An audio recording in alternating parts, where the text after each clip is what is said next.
할렐루야. 저는 IT에서 사역하고 있는 김혜련 헬렌 선교사라고 합니다. 이렇게 부족한 저를 이 자리에 세워주신 우리 오정현 목사님 그리고 여러 성도님들께 감사드립니다. 저는 2010년에 유엔 직원으로 IT에 도착해서 그곳에서 예수님을 영접하고 또 세례를 받았습니다. 그리고 뉴욕 본부로 옮겨갔는데 세례받은 지 6개월밖에 안 되는 사람에게 하나님께서 말씀하셨습니다. IT로 돌아가서 고아와 과부를 돌보라. 사실 받아들이기 어려운 그런 베이비인데, 받아들이기 어려운 소명이었지만 하나님께서 강권적으로 저를 IT로 다시 돌려보내셔서 2012년 4월부터 제가 사역을 시작해서 내년 4월이 되면 만 10년이 됩니다. 그런데 제가 그 만 10년을 이렇게 되돌아보면 하나님께서는 저를 사역을 위해서 부르시지만은 않으신 것 같습니다. 그 사역을 통해서 저를 정말로 하나님의 사람으로 만들어 주시고 또 하나님과의 저의 관계를 이렇게 정립해 주셨습니다. 어쩌면 사역이라는 거는 옷과 같다고 저는 그렇게 생각합니다. 마치 여름에는 여름 옷을 입고 겨울에는 겨울 옷을 입듯이 또 그 선교지의 상황과 또 영적인 상황에 따라서 바뀔 수가 있지만 주님과의 관계는 그렇지 않죠. 정말 중요한 거는 주님과의 관계가 아니겠습니까? 그래서 주님께서 10년 동안 저를 IT에서 사역하는 동안 많이 변화시키셨습니다. 그런데 오늘 저는 작년에 그 수많은 하나님께서 하셨던 많은 일들 중에서 아주 정점을 찍었던 사건을 중심으로 여러분과 나누면서 하나님께서 하신 놀라운 일들을 나누고자 합니다. 작년 코비드가 시작됐을 때 전 세계는 완전히 아무런 준비가 없었죠. 전무후무한 그런 바이러스 전쟁에 어찌할 바를 몰랐습니다. 그것은 선교지에서도 마찬가지였습니다. 코비드가 시작되고 작년에 5월 정도 됐을 때 이제 많은 나라에서 IT에다가 공문을 보내기 시작했습니다. 자국민들에게 IT는 병원도 제대로 없고 의사들도 제대로 없으니 빨리 IT를 탈출해라, 이렇게 이제 공문들이 내려오기 시작했습니다. 저도 국적이 캐나다 사람이다 보니까 캐나다 정부에서 계속 이메일을 보냈습니다. 우리가 전 세계를 준비하고 있다, 빨리 떠나라. 그래서 IT 공항이 정말 인산인해를 이루었어요. 많은 NGO 대표들과 선교사님들 가족들과 막 서로 나가려고 해서 굉장히 인산인해를 이뤘는데 저는 나갈 수가 없었습니다. 왜냐하면 저는 길거리에서 구걸하는 아이들을 제가 키우고 있습니다. 저희를 통해서 세례받은 아이들이 100명이 넘고요. 그리고 지금 현재 45명의 남자아이들이 저랑 같이 살고 있습니다. 그것뿐만이 아니라 여성 사역도 시작을 해서 성적으로 유린당하고 그리고 정말 핍박당했던 그런 여자아이들, 그리고 10대 임신한 아이들이 저희한테 와서 정말 안전하게 이렇게 임신 기간을 보내고 또 저희가 출산을 돕고 또 그렇게 태어난 아이들을 저희가 지금 돕고 있습니다. 그리고 지난 10년 동안 저희가 IT의 심장병 아이들을 수술시켜줘서 92명의 아이들이 새 생명을 찾았습니다. 그런데 제가 이렇게 키우는 아이들이 대부분이 제가 길거리에 나가서 이렇게 구걸하고 길에서 자고 있는 아이들을 제가 같이 가지 않겠니? 내가 너한테 학교에서 공부도 시켜주고 같이 밥도 많이 먹고 그렇게 하자. 그래서 제가 직접 데리고 온 아이들입니다. 그리고 그 아이들은 저를 엄마라고 이렇게 부릅니다. 그런데 어떤 엄마가 코비드가 왔다고, 그래 너네들은 알아서 살고 엄마는 좀 살아야 되겠다, 엄마는 나가야 되겠다, 어떻게 그렇게 하겠습니까? 그래서 저는 아이들과 함께 죽기로 결심을 했습니다. 그리고 정말 이 아이들을 언제 죽을지 모르니까, 그리고 언제 이게 만약에 마지막이 될 수도 있지 않겠습니까? 그래서 아이들과 이렇게 정말 끈끈한 시간을 갖기 시작했습니다. 그 어느 때보다도 정말 아이들과 사랑하고 막 껴안고 이러는데요, 제가 사역 가운데서 가장 행복한 시간이었습니다. 너무너무 사랑이 넘치는 거예요. 그러면서 제가 깨달았습니다. 아, 선교사가 이런 거구나. 선교사는 이렇게 살아야 되는구나. 그래서 오히려 나가지 않고 아이들과 지내면서 정말 행복한 시간을 보냈거든요. 그런데 작년 11월에 정말로 코비드가 저한테 찾아왔습니다. 제가 코비드에 걸렸습니다. 그런데 코비드 걸리기 바로 2주 전에 현지인 이제 교회에서 저한테 설교를 해달라 그래서 제가 설교를 하면서 뭐라고 했냐면 환난 중에 기뻐해라. 그리고 그 적군들 앞에서 할렐루야를 외쳐라. 이제 제가 그렇게 설교를 했습니다. 왜냐하면 IT는 정말 위험하거든요. 정말 힘 빠지고 너무 두려움 속에 있는 그런 나라거든요. 그래서 힘을 주고 싶어서 제가 막 찬양해라 뭐 이렇게 설교를 했는데 저한테 이제 코비드가 찾아온 겁니다. 그런데 여러분 아시죠? 욥이 욥기를 보시면 사단이 이렇게 하나님께 도전하지 않습니까? 욥이 그렇게 의롭습니까? 그런데 정말로 욥을 이렇게 하나님의 손을 펴서 이렇게 치면 제가 하나님을 향해서 욕하지 않겠습니까? 까닭없이 하나님을 경외하겠습니까? 그래서 시험을 하잖아요. 그런 것처럼 마치 사단이 하나님을 향해서 헬렌이 지금 하나님을 향해서 경외하라, 환난 중에도 기뻐하라, 할렐루야를 외쳐라 저렇게 얘기하는데 정말 제가 그럴 수 있을까요? 한번 시험해 볼까요? 마치 그런 것처럼 주변에 아무도 안 걸렸어요, 코비드가. 근데 저만 코비드가 걸린 겁니다. 그리고 IT는 코비드에서 신경도 안 쓰거든요. 그런데 제가 이제 코비드가 걸렸다고 병원에 갔습니다. 아무래도 코비드 걸린 것 같아요. 코비드 걸리면 증상들이 많지 않습니까? 결막염이 올 수 있다, 입맛이 없다, 냄새 못 맡는다, 토할 수 있다, 설사할 수 있다. 저 다 걸렸어요, 이렇게 다. 하나도 안 빼놓고. 그래서 제가 저 코비드인 것 같아요. 코비드 검사해 주세요. 코비드 아니라고, 감기약 먹으라고. 그래서 저한테 감기약을 주는 거예요. 그래서 이제 집에 돌아갔는데 너무 아픈 거예요. 그래서 아무래도 안 되겠다고 다시 가서 코비드를 검사를 했는데 IT는 3일 걸립니다. 그러니까 지금 코비드가 이미 제 몸 안에서 이렇게 잘 이렇게 숙성되고 있는데 거기다 대고 또 제가 많은 날을 잃지 않았습니까? 제가 그래서 병원에 입원할 때는 코비드가 완전히 제 폐에 제대로 자리 잡았습니다. 오른쪽 폐 아래쪽에 이렇게 손바닥만한 그런 염증이 이렇게 크게 자리를 잡았고, 제가 엑스레이를 보니까 이렇게 빗자루를 쓰는 것처럼 염증이 쫙쫙 내려와 있는 거예요. 그 상태에서 입원을 했는데 3일째 되는 날은 제가 알겠더라고요. 제가 죽어간다는 거를.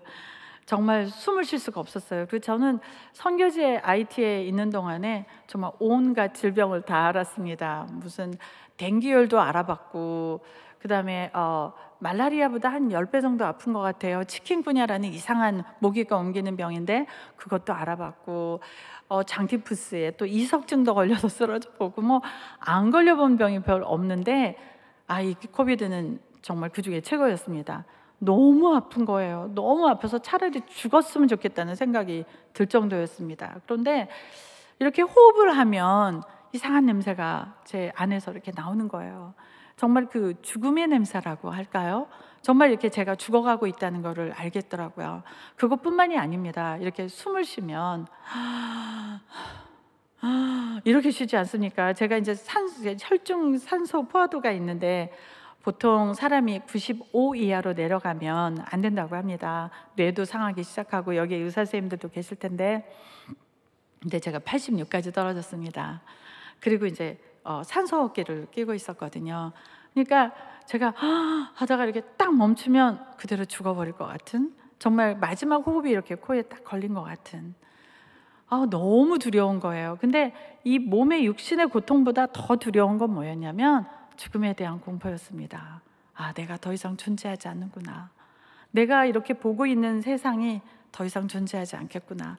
사람들이 나를 더 이상 보지 않겠구나. 나라는 존재가 완전히 없어져 버리겠구나. 이 공포가요, 육신의 공포보다 더 컸습니다. 그래서 이제 죽음을 준비하면서 제가 지난 10년을 되돌아봤습니다. IT에서 살았던. 근데 이제 저는, 제가 고백을 하자면, 다른 간증 자리에서도 제가 고백을 했지만, 저는 선교사로 부르는 거는 참 좋았습니다. 선교사라는 직분이 저는 너무 좋고 저한테 딱 맞는 직분이더라고요. 그런데 IT는 싫었어요. IT는 너무, 제가 이제 영어로 Lonely Planet이라는 말이 있습니다. 어떤 여행사 프로그램인데, 외로운 지구. 저는 정말 이상한 나라의 앨리스가 돼가지고 그곳에서 너무 외로운 거예요. 별로 교제도 없고 혼자서 사역하는데 가족도 없고 너무너무 외로워서 못 견디겠는 거예요. 그래서 하나님 제발 IT에서만 나가게 해주세요. 저 막 금식 기도도 했어요. 그러면 응답이 왔을까요? IT에서 나가게 해주세요. 응답이 없는 거예요. 근데 제가 이렇게 죽음을 놓고서 이렇게 뒤돌아보니까 IT가 그렇게 고마운 거예요. 제가 IT에서 예수님 영접했잖아요. IT에서 구원받았잖아요. 죽음이라는 게 저희한테는 뭡니까? 예수를 모르는 사람들한테는 그게 끝이잖아요. 그런데 우리를 이렇게 예수를 믿는 사람들에게는 이게 끝이 아니라 다음 생이 있기 때문에 죽음이라는 건 그냥 통과 의례잖아요. 너무 감사함이 넘치는 거예요. 그래서 주님 앞에서 제가 손을 딱 그 힘없는데 손을 들고 제가 그랬습니다. 사단, 너 잘 들어. 아무리 네가 괴롭혀도 네가 내 영혼을 가져갈 수 없어. 주님 감사합니다. 할렐루야. 네, 적군들 앞에서 제가 할렐루야를 외친 겁니다. 그리고 입술로 범죄하지 않았습니다. 제가 그렇게 할 수 있었겠죠. 주님 뭘 더 원하세요? Why me? 저 UN 직원 그만두고 제가 이렇게 IT에서 사역한 것도 부족하셨어요? 제가 그렇게 고통 속에서 그렇게 많이 아팠는데, 그렇게 외로움 속에서 떨었는데 그것도 부족하셨어요? 뭐 이렇게 할 수 있었지 않았습니까? 그런데 하지 않았습니다. 저는 감사를 제물로 올려드렸습니다. 그런데 무슨 일이 일어났을까요? 기적이 일어났습니다. 그 다음 날부터 산소 포화도가 98로 올라가는 거예요. 그리고 3일 만에 마치 예수님께서 부활하신 것처럼 저한테 의사가 오더니 나가라는 거예요. 제가 나았다고. 요나를 기억하십니까? 요나가 물고기 뱃속에 있었습니다. 요나가 이렇게 깜깜한 물고기 뱃속에서 막 해초가 막 머리를 싸고 막 물이 다 넘치는 그 자리에서 요나는 주님을 원망하지 않았습니다. 왜요? 이런 말조차도 하지 않았습니다. 요나가 한 거는 감사를 제물로 올려드렸습니다. 그리고 서원을 하고, 그리고 하나님께 그렇게 얘기했습니다. 구원은 주님께 있습니다. 그랬더니 물고기가 입을 열어서 요나를 마른 무트로 뱉었더라. 제가 요나였죠. 죽음 속에 있었습니다. 하지만 주님을 원망하지 않고 감사를 제물로 올려드렸을 때 저는 그 물고기 뱃속에서 나왔습니다. 욥은 어땠습니까? 욥이 주님을 원망했습니까? 욥이 끝까지 정말 주님을 신뢰하니까 욥의 마지막 장이 뭡니까? 그 전보다 곱절로 받는 복이 임하지 않았습니까? 네. 여러분, 지난 2년 동안 얼마나 수고가 많으셨습니까? 이 코비드를 지나면서 정말 수고 많으셨습니다. 정말 비즈니스가 어려워서 고통 속에 있기도 하셨을 거고요. 또 가까운 사람, 사랑하는 사람을 잃기도 하셨을 것 같습니다. 그리고 정말 얼마나 예배를 드리지 못해서 괴로우셨습니까? 그리고 서로 만나지 못하고 떡을 떼지 못해서 얼마나 외로우셨습니까? 그 시절을 다 이겨내고 이 자리에 이렇게 우리가 앉은 거를 하나님께 정말 감사드리고 찬양합니다.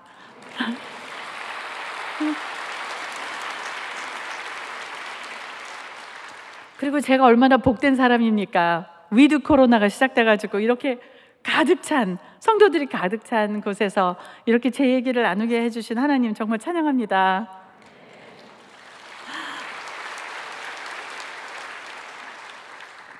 그런데 혹시 우리가 그 2년을 지나면서 혹시 우리가 입술로 혹시 범죄한 게 있다면 이 자리에서 회개되기를 원합니다.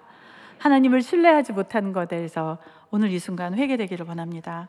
하나님을 신뢰하고 입술로 범죄하지 않을 때 어떤 복이 내렸었는지 제가 지금 말씀드렸습니다. 죽음도 이기시는 하나님, 네, 그런 하나님을 여러분들도 그렇게 만나게 되시기를 축원합니다. 지금 제가 살고 있는 IT는 정말 혼란 속에 있습니다. 상상을 초월합니다. 여러분들 그 뉴스에서 많이 들으셨을 것 같아요. 대통령이 암살이 됐다, 뭐 많은 사람들이 납치를 됐다, 뭐 이런 얘기 정말 들으셨으리라고 봅니다. 그게 사실입니다. 얼마나 납치가 성행하냐면요, 갱들이 조직이 있습니다. 근데 그 조직들이 제가 이제 2010년에 IT에 갔을 때는 자기네들끼리 싸웠어요. 자기네들이 있는 지역에서 서로 총 쏘고 싸웠습니다. 그러니까 제가 총소리를 들으면서 자더라도 두렵지 않았습니다. 왜냐하면 자기네들끼리 싸웠으니까요. 그런데 점점 깽단이 점점 커지기 시작하더니 이제는 민간인들이 사는 곳을 점령하기 시작했습니다. 그리고 이 나라에 희망이 없으니까 젊은 청년들이 깽단으로 자꾸 들어가는 거예요. 깽단에 들어가면 그래도 먹을 거를 주니까. 근데 이 깽단은 자기네들의 그 조직을 유지하기 위해서 돈을 어디선가는 받아야 되지 않겠습니까? 그래서 사람들을 납치합니다. 한국 선교사님도 4분이나 납치당했었고요. 3주 만에 풀려나셨습니다. 그리고 지금은 미국 선교사님 17분이 지금 납치돼서 아직 풀려나지 않은 상태로 있습니다. 심지어는 교회에서 예배를 드리고 있는데 예배 드리고 있는 목사님을 예배 도중에 들어와서 납치해 가고는 합니다. 정말 살인이 끊임없이 일어나고 심지어는 갱들이 지나가는 버스를 잡아 세워서 그 버스에 있는 사람들한테 다 돈을 턴 다음에 그냥 보내주면 얼마나 좋겠습니까? 그런데 사람들이 살아있는 채로, 아이들도 있는 채로 석유 뿌리고 불을 지려서 그렇게 태웁니다. 네, 그런 얘기들이 끊임없이 올라옵니다. 조금 전에 목사님께서 말씀하신 것처럼 저희는 지금 현재 환난 속에 살고 있습니다. 그런데 지금 또 더군다나 이제 상태가 더 나빠져서요. 제가 지금 여기 이제 IT에서 여기 잠시 나와 있는 동안에 어떤 일이 벌어지고 있냐면 경유와 휘발유가 완전히 떨어졌습니다. 지금 떨어진 지 거의 한 달이 돼가고 있어서요. 병원이 문을 닫았습니다. 전기가 공급이 안 돼서요. 그래서 이제 발전기를 돌려야 되는데 발전기를 돌릴 경유가 없다고 합니다. 근데 이렇게 차가 다니질 않으니까 어떤 일이 벌어졌냐면 이 차들이 이제 식량을 시골로 옮겨야 되잖아요. 그런데 차들이 지나다니질 않으니까 지금 시골에서는 쌀이 없어서 사람들이 굶고 있습니다. 이런 곳에서 IT 국민들이 이렇게 살고 있습니다. 그러면 이렇게 어둠이 막 이렇게 올라올 때 우리가 이렇게 어둠을 바라보면 그 환난 속에서 저희가 기뻐할 수 있을까요? 저희가 이렇게 그 중에서도 할렐루야를 하면서 하나님 감사해요 할 수 있을까요? 그런데 우리가 왜 어둠만을 바라봅니까? 우리는 빛의 자녀들인데 이 어둠 속에서도 하나님의 영은 운행하고 계시고요. 하나님은 일하고 계십니다. 여러분들이 그 고난에서 지금 일어나고 있는 환난에서 저희가 눈을 돌려서 하나님이 행하시는 선한 일들을 보게 되시기를 원합니다. 그쪽으로 빛으로 눈을 돌리면 하나님은 아직도 놀라운 일들을 행하고 계십니다. 제가 그런 얘기들을 지금 나눠드릴게요. 격려 받으시기를 원합니다. 그렇게 IT가 그렇게 위험하니까 갱들을 피해서 이렇게 사람들이 도망가기 시작했습니다. 자기가 살던 집을 옮겨서 이렇게 교회나 아니면 학교로 도망가기 시작했습니다. 왜냐하면 갱들이 막 아무데나 불을 지르고 막 사람들을 총을 쏘니까 마치 이렇게 뉴욕에 가면 이탈리안 레스토랑에 가면 알파치노가 있던 곳에 막 총알이 바바바 이렇게 찍힌 거를 기념으로 이렇게 보여주듯이 그런 지역에 가면 온갖 총자국입니다. 그러니까 이 사람들이 너무 무서워가지고 이제 도망갔는데 이 사람들이 아무 먹을 것이 없이 그렇게 살고 있지 않습니까? 그런데 한국의 한 단체인 월드쉐어라는 단체가 저한테 갑자기 연락이 왔습니다. 선교사님 어떻게 지내세요? 저희가 IT를 위해서 뭘 해드릴 수 있을까요? 그래서 제가 그 사람들을 위해서 식량을 좀 주시면 안 되겠습니까? 그랬더니 그렇게 하죠. 식량을 주셨습니다. 그런데 문제는 그 갱들이 모여있는 지역을 저희가 뚫고 식량을 배급하러 가야 됩니다. 왜냐하면 그분들이 그 지역 안에 있는 학교나 교회에 도망가 있으니까요.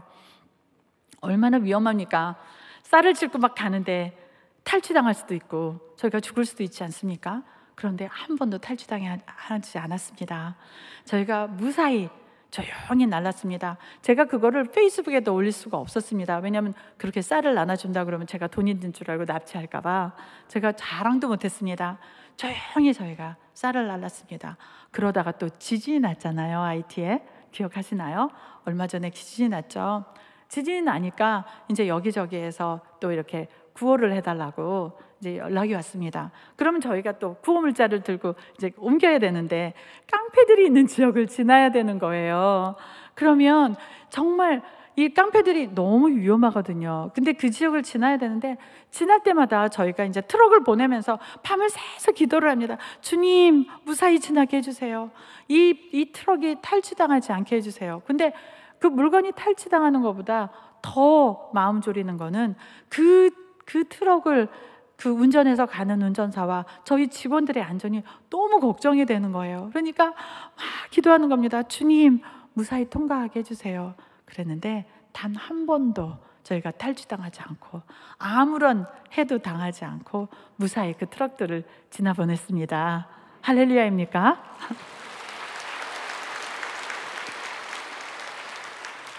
하나님은 일하고 계십니다. 우리가 주님을 신뢰할 때 하나님께서는 그 신뢰를 받으시고 일하고 계십니다. 그런데 또 더 재미있는 얘기가 있습니다. 이제 올해 8월에 제가 잠시 이렇게 저희 선교사님들 모이는 곳에 갔다가 저희 동료 한국 선교사님을 만나게 됐습니다. 남자 선교사님이신데요. 이제 LA에서 산호세에서 아주 잘 나가는 건축회사를 하시던 분이 느닷없는 부르심을 저처럼 갑자기 불이 떨어지셔가지고 IT를 가라라는 말을 들으시고 그 잘 나가던 회사를 다 정리하고 IT 선교사로 오셔서 부두가 가장 세다는 그 시골에 들어가서 사역을 시작하셨습니다. 근데 그 지역은 그 부두라는 건 뭐냐면 저주신앙이거든요. 사단을 숭배하는 신앙입니다. 그런데 그 지역에 가면 기분 나빠? 그러면 사람 목을 쳐가지고 이렇게 나무에다 걸어놓고 막 이런 험한 데거든요. 근데 거기에다가 교회도 짓고 학교도 지었습니다. 그런데 지금 이제 코비드가 이렇게 막 날리고 그리고 이제 IT는 막 그 한국 선교사님들 납치된 이후에 빨리 나가라 더 이상 IT 있지 말라 이런 경고가 있습니다. 그래서 그 선교사님이 후원이 끊기셨습니다. 그래서 제가 이렇게 얘기를 하는데 눈물은 흘리지 않았지만 제가 눈물을 보겠더라고요. 눈물이 이렇게 걸성걸성한 채로 선교사님, 저는 이제 사역을 접고 나갑니다. 나가시면 어떡해요? 학교는요? 그러니까 이제 더 이상 후원이 끊겨서 제가 학교를 열 수가 없습니다. 이제 열어야 되는데 열 돈이 없으신 거예요. 그래서 제가 그랬어요. 아니 여세요. 근데 제 안에서 불이 나가지고 제가 도와드릴게요. 어서 여세요. 그러니까 안 돼요. 한 달밖에 안 남았어요. 막 이러시는 거예요. 한 달이면 떡을 치지. 저는 막 밀어붙이는 데는 또 뭐가 있거든요. 주님께서 주신 은사가 있습니다. 밀어붙이는 은사. 그래서 한 달이면 다 하죠. 그러니까 어떻게 한 달이면 돼요? 그래서 걱정하지 마세요. 제가 책가상 다 만들어드리고 교훈 맞춰드릴게요. 막 이랬습니다. 그래서 저는 막 다 했죠. 그런데 어느 날 자고 있는데 주님이 깨우시는 거예요. 자고 있는데 눈이 딱 떠졌어요. 그런데 뭐 아무리 잘라고 해도 잠이 안 와요. 그때서야 알았죠. 주님이 깨우셨구나. 주님 하신 말씀 있으세요? 그러니까 네가 다 해라. 무료급식도 네가 책임지고 네가 학교 운영도 책임져라. 해서 제가요? 제가 어디서 헌금이 있어요? 근데 참 재밌는 건 제가 작년 코비드 이후에 무슨 일이 있었냐면 주님 앞에서 노가 없어졌습니다. 왜냐하면 제가 사는 삶이 이제는 덤으로 사는 삶이기 때문입니다. 저의 육신의 헬레는 이미 코비드 때 죽었습니다. 그리고 저는 다시 태어났습니다. 그래서 주님 앞에서 저는 노가 없어졌습니다. IT도 너무 사랑하게 됐고요. 그리고 주님이 이렇게 말에다가 재갈을 물리듯이 저한테 재갈을 물려서 오른쪽으로 가라 하면 오른쪽으로 가고 왼쪽으로 가라 하면 왼쪽으로 가는 사람이 됐습니다. 그러니까 돈이 문제가 아니죠. 주님께서 하라 그러면 저는 해야 되는 거죠. 그리고 누구 일입니까? 제 일입니까? 제가 걱정할 일이 없는 거죠.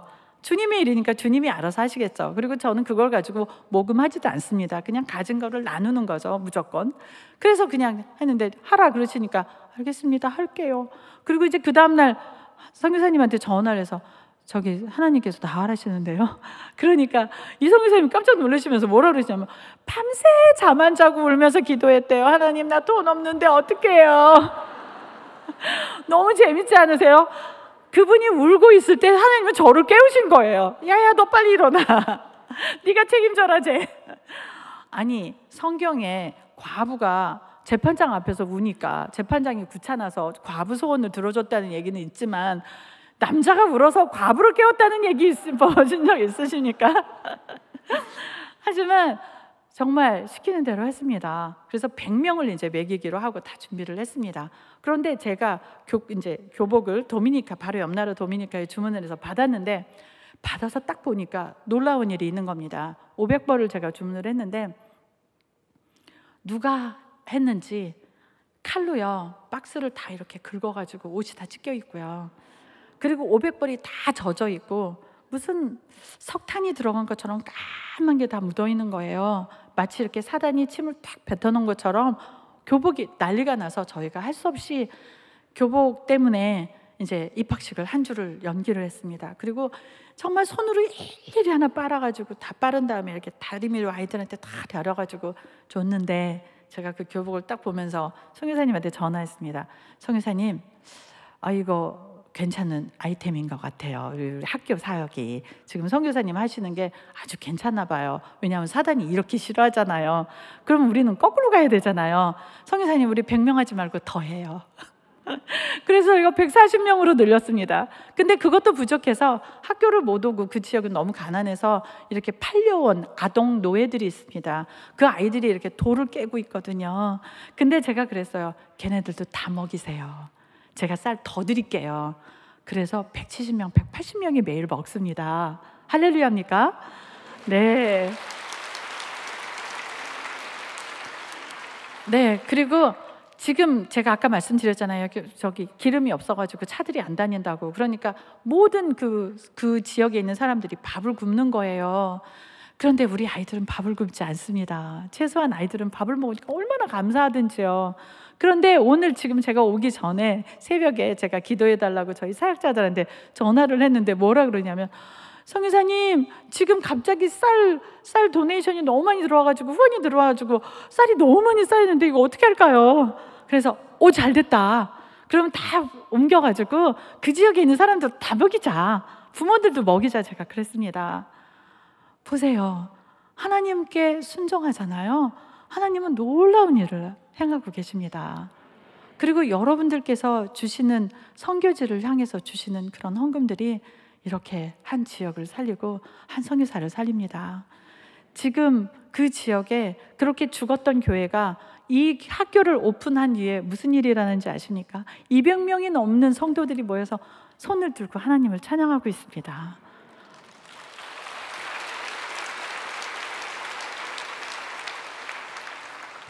그리고 또 한 가지, 올해처럼 이렇게 어려울 때, 한국이 이렇게 어려운데 제가 맨날 기도해도 들어지지 않았던, 주님, 저에게 좀 땅 좀 주세요.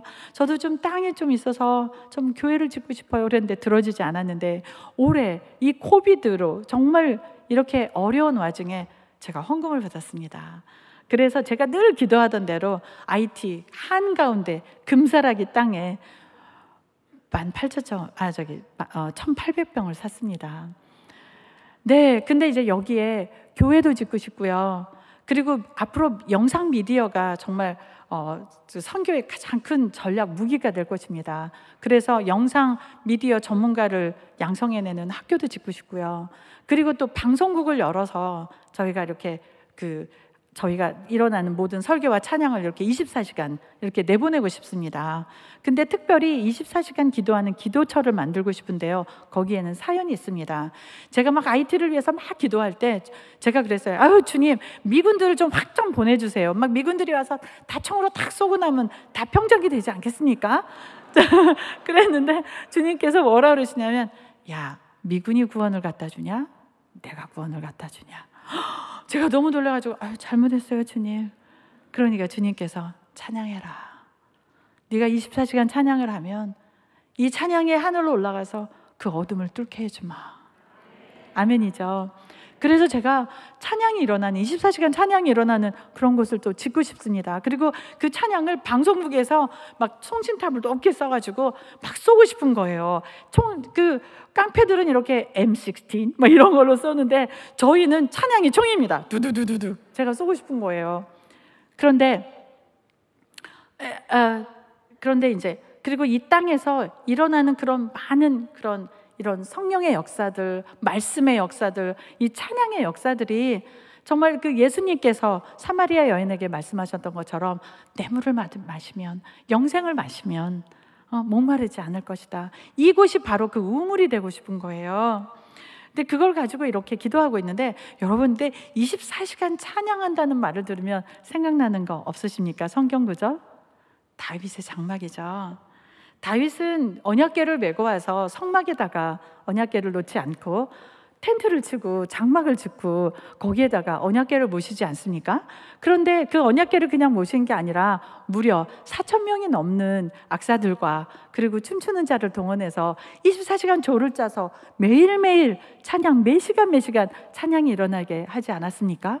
그리고 근데 그게 1년이 된 게 아니라 10년이 된 게 아니라 30년이 넘게 계속됐습니다.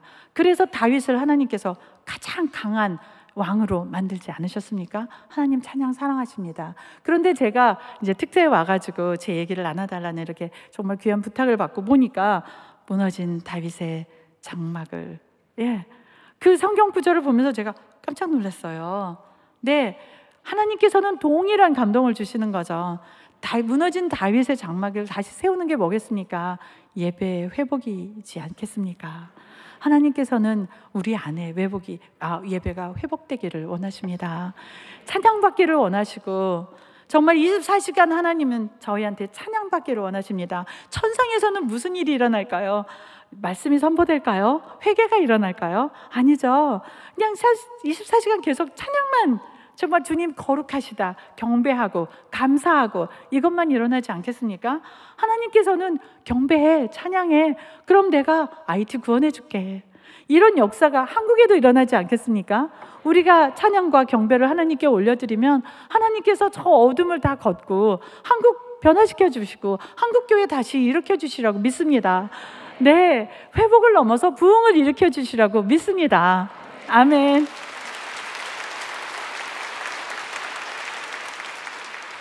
네, 많은 분들이 저에게 이렇게 물어봅니다. 선교사님, 그렇게 위험한데 IT에서 어떻게 사역하세요?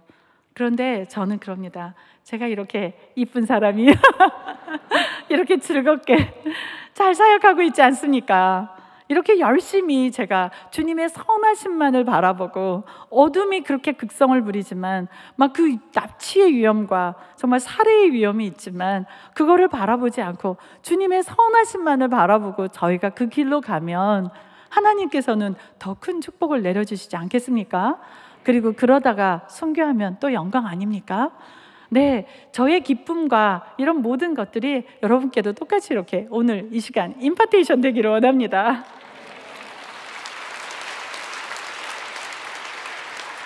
그리고 제가 그랬습니다. 하나님, 이제는 이제 여성센터를 본격적으로 열어야 되는데 제가 지금 이렇게 날아가기 힘든데 제가 시작할까요? 제가 한 2주 전입니다. 제가 이렇게 여쭤봤더니 주님께서 이렇게 말씀하셨습니다.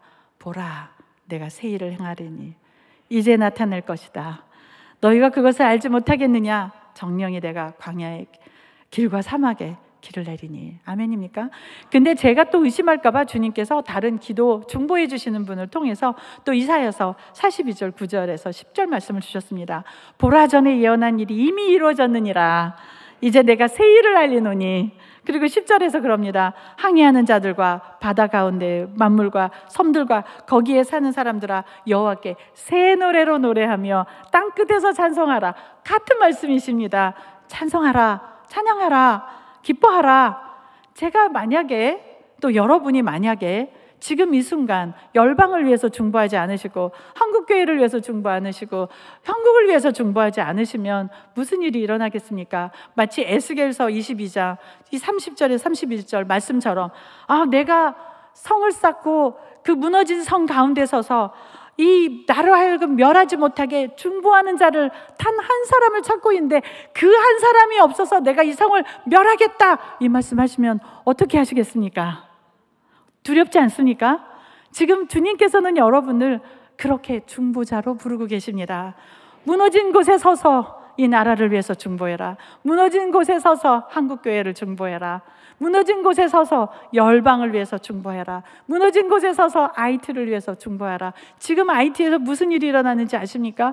IT는 가장 지배하는 그 5%가 80%의 부를 가지고 있는데 그 5%가 아랍 사람 아니면 유대인입니다. 이 사람들은 IT에 대해서 관심이 없었습니다. 그런데 하나님께서 그들에게, 젊은 세대에게 성령을 부어주셔서 교회가 탄생했습니다. 그리고 계속해서 지금 이 순간 IT를 위해서 릴레이 금식을 하고 있습니다. 그리고 제가 그 교회를 섬기고 있습니다. IT 안에 아랍 사람들을 예수님께 인도한 하나님을 찬양합니다.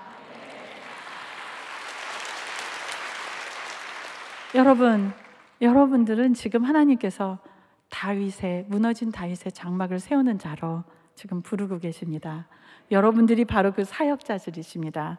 하나님은 사역을 어떻게 잘하나를 보고 저를 판단하시는 게 아니라 하나님 앞에 정말 제가 하나님께 매달려 있고 하나님께 전적으로 서 있는 사람인지를 보시지 않습니까? 그런 것처럼 하나님께서는 여러분이 물론 열심히 하시는 것도 보시겠지만 하나님께 눈물로 열방을 위해서 중보하고 또 열방에서 수고하시는 선교사님들을 위해서 중보해 주시고 정말 그분들을 위해서 헌금하는 것을 아끼지 않으시고 또 이 교회를 위해서 중보하시고 이 한국교회를 위해서 중보하시면 이 어려운 시기가 저희에게는 은혜의 때가 될 거라고 믿습니다. 저희가 이렇게 무너져 있을 때 오히려 주님은 저희 자아를 깨시고 저희의 그런 의의를 깨십니다. 그래서 하나님 앞에서 정말 정결한 저희로 불러주십니다. 지금 어려우십니까? 지금 힘드십니까? 절망하셨습니까? 희망이 없으십니까? 지금이 은혜의 때입니다. 네, 정말 감사할 때입니다. 여러분들께서 감사를 올려드리고 주님께 영광을 올려드릴 때 여러분들이 바로 이 나라를 세우는, 열방을 세우는 그런 중보자가 될 것이고 무너진 다윗의 장막을 세우는 그런 분이 되실 거라고 믿습니다. 그리고 제가 말씀을 마치기 전에 IT의 선교사로서 한마디 정말 부탁드립니다. IT의 교회가 세워지도록 도와주세요. 그리고 그곳에서 찬양이 일어나도록 그 기도의 집이 일어날 수 있도록 도와주시고 방송국이 세워질 수 있도록 함께 기도해 주시고 이 어두운 IT가 정말 주님의 나라가 될 수 있도록 함께 중보 부탁드립니다. 할렐루야, 감사합니다.